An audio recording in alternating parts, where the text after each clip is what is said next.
사랑하는 성도 여러분, 안녕하십니까? 오늘도 하나님을 사랑하고 하나님의 말씀을 사모하는 주의 성도들에게 우리 주 예수 그리스도의 은혜가 끊이지 않고 오히려 넘치시기를 간절히 바랍니다. 저는 라스베가스에서 안디옥 교회를 섬기고 있는 김창선 목사입니다. 오늘 하나님께서 우리에게 주신 말씀은 신약성경 베드로후서 1장 4절로 11절까지의 말씀입니다. 제가 봉독할 때에 함께 따라 읽으셔도 참 좋을 것 같습니다. 봉독하겠습니다. 이로써 그 보배롭고 지극히 큰 약속을 우리에게 주사 이 약속으로 말미암아 너희가 정욕 때문에 세상에서 썩어질 것을 피하여 신성한 성품에 참여하는 자가 되게 하려 하셨느니라. 그러므로 너희가 더욱 힘써 너희 믿음의 덕을, 덕의 지식을, 지식의 절제를, 절제의 인내를, 인내의 경건을, 경건의 형제 우애를, 형제 우애에 사랑을 더하라. 이런 것이 너희에게 있어 흡족한즉 너희로 우리 주 예수 그리스도를 알기에 게으르지 않고 열매 없는 자가 되지 않게 하려니와 이런 것이 없는 자는 맹인이라 멀리 보지 못하고 그의 옛 죄가 깨끗하게 된 것을 잊었느니라.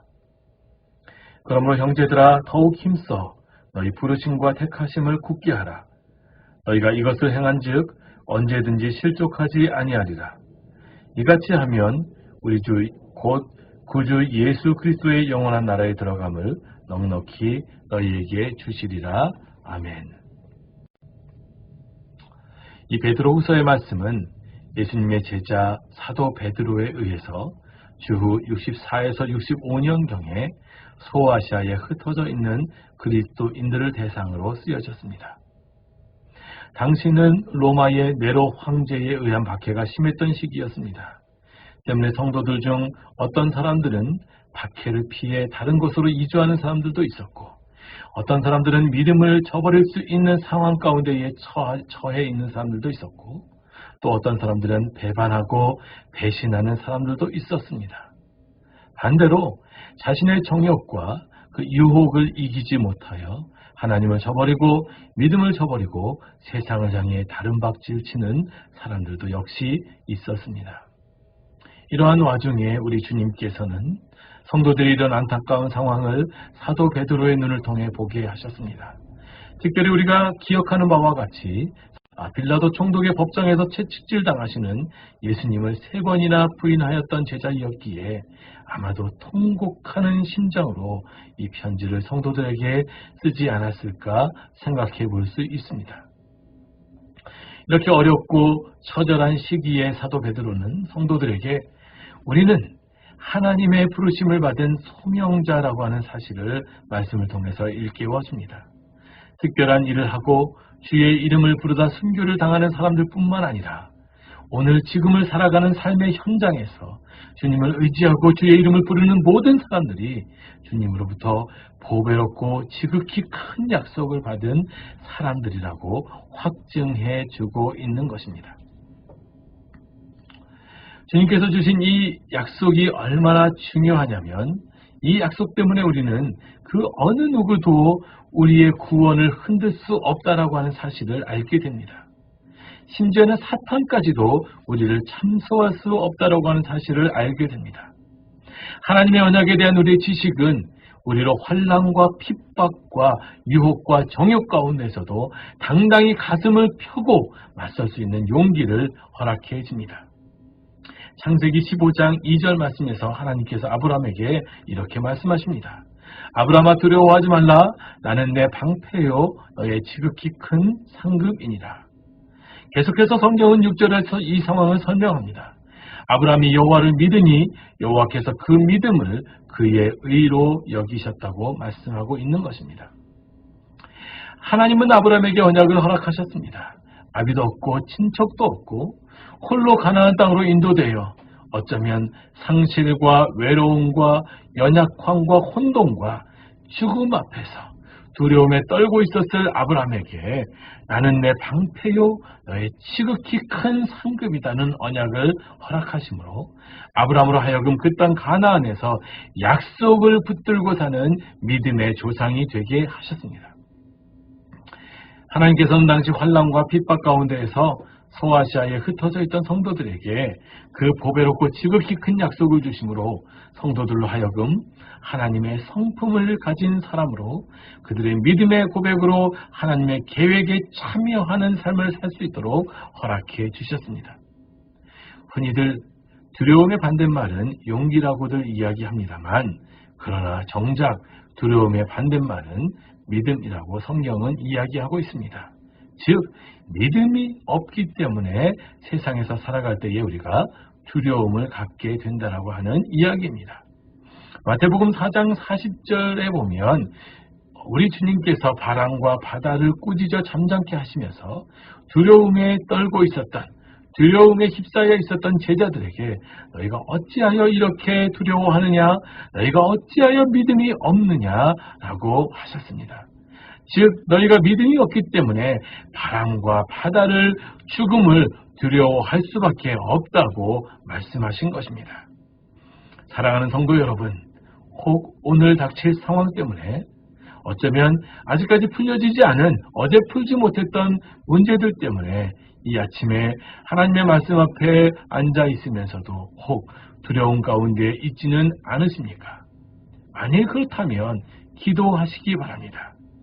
우리에게 믿음을 허락하시는 주님께 믿음을 구하시기를 주님의 이름으로 축복합니다.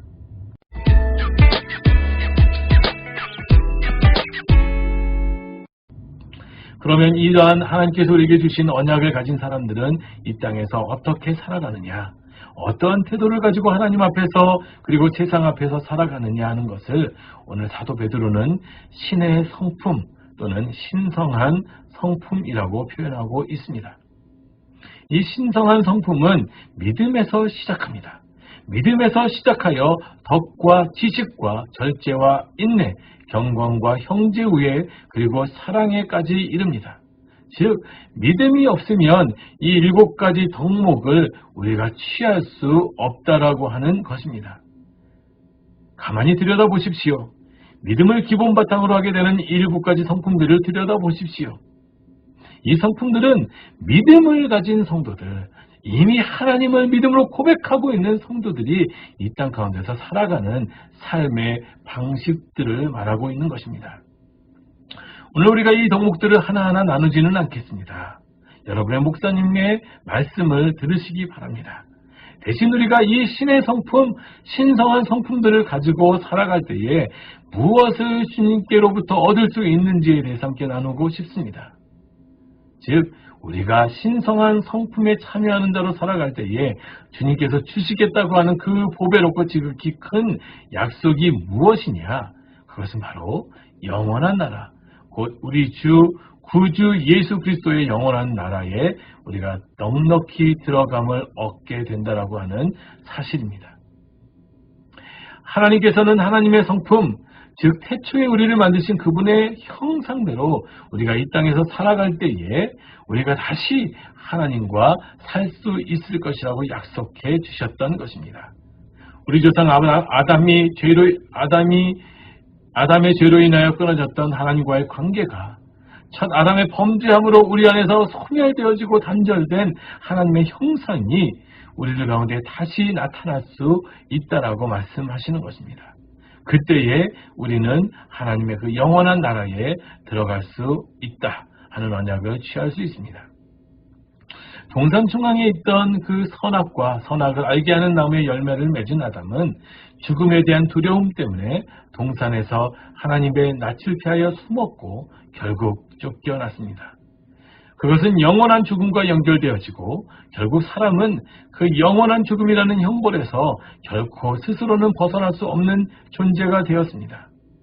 그러나 사람을 향한, 나를 향한, 여러분을 향한 하나님의 부르심과 택하심은 늘 우리 자신을 향해 있었고 이제 예수 그리스도를 믿음으로 말미암아 예수 그리스도의 그 십자가의 보혈을 의지함으로 말미암아 하나님의 성도, 하나님의 백성이 된 우리는 이제 지금 이 자리에서 더욱 힘써 그 믿음의 덕의 지식을, 지식의 절제의 인내를, 인내의 경건의 형제의회를, 그리고 형제의회의 사랑을 더하는 신성한 성품에 참여해야 할 책임에 놓여지게 된 것입니다. 이 성스럽고 거룩한 책임을 힘써 지킬 때에 우리는 하나님께서 주신 영원한 나라, 하나님의 나라에 들어갈 수 있는 권리를 보장받게 됩니다. 사랑하는 성도 여러분, 오늘 당신을 향한 하나님의 부르심은 무엇입니까? 지금 당신을 향한 하나님의 택하심은 무엇입니까? 하나님께서는 오늘도 하나님의 그 역사의 줄기 가운데에서 바로 당신을 부르시고 택하셨습니다. 그리고 그 부르심과 택하심을 굳게 하라고 말씀하고 계십니다. 이 아침에 다시 한번 주님 앞에 더 가까이 나아가시는 하나님의 자녀가 되시기를 주님의 이름으로 축복합니다.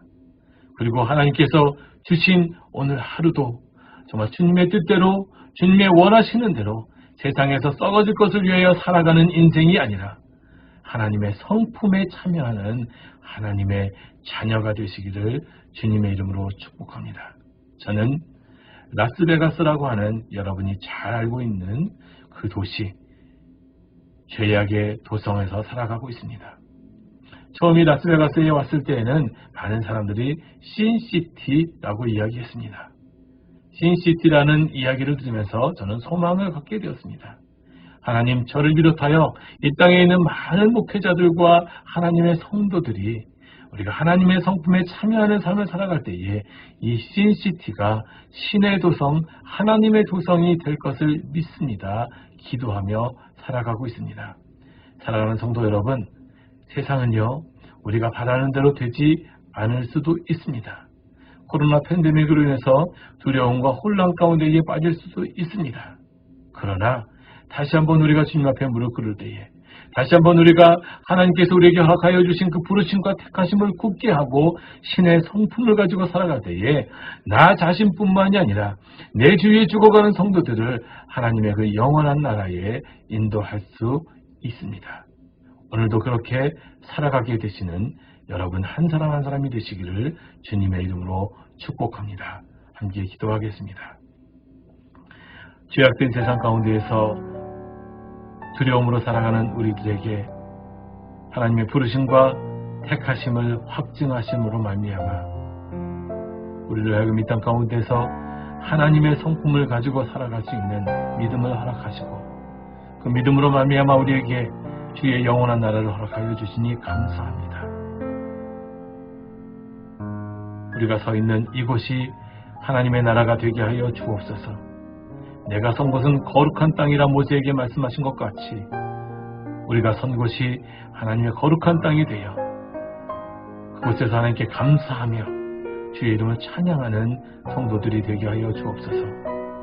오늘도 이 아침에 주님을 사랑하고 주의 말씀을 사모하여 주 앞에 머리 숙인 주의 성도들을 안수하여 주시고 성령께서 그들을 인도하시고 함께 하시고 도와주심으로 말미암아 내가 너의 방패요 너의 큰 상급이라 아브라함에게 말씀하셨던 그 놀라운 은혜의 축복이 오늘 하루 가득 넘치는 하루가 되게 하여 주옵소서. 감사드리며 우리를 구원하여 주신 나사렛 예수 그리스도의 이름으로 기도드리옵나이다. 아멘.